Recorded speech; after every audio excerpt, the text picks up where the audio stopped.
Hi. நிறைய பேருக்கு காலையில் எழுந்த உடனே அடுக்கு தும்மல் வர்றது, தலை பாரமாக இருக்கிறது, மூக்கில் கண்ணில் நீர் வடிகிறது, இந்த மாதிரி இருக்கலாம். ஒரு சிலருக்கு இதுலேயும் இன்னும் அட்வான்ஸ்டாக வீசிங் அளவுக்கு கூட இருக்கலாம்.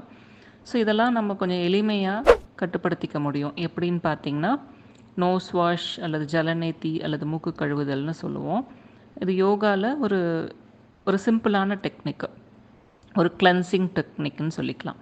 ஸோ இது பார்த்திங்கன்னா வெதுவெதுப்பான நீரில் கொஞ்சம் கல்லுப்பு கலந்து ரெடி பண்ணிக்கணும் நீரை. அதை வந்து நோஸ் வாஷ் பண்ணுறதுக்குனே பிரத்யேகமாக ஒரு சின்ன ஒரு பாட் கிடைக்கும். ஸோ அதில் ஒரு குவளை மாதிரி கிடைக்கும். அதில் வந்து இந்த நீரை ஊற்றி ஒரு மூக்கில் வச்சு இன்னொரு மூக்கில் வெளியில் கொண்டு வரணும். அதுக்கேற்ற மாதிரி நம்ம தலை கழுத்தை சாய்ச்சிக்கணும், வாயை திறந்து வச்சுக்கணும். ஏன்னா சுவாசம் வந்து அப்போ வாயில் போயிட்டு வரும்.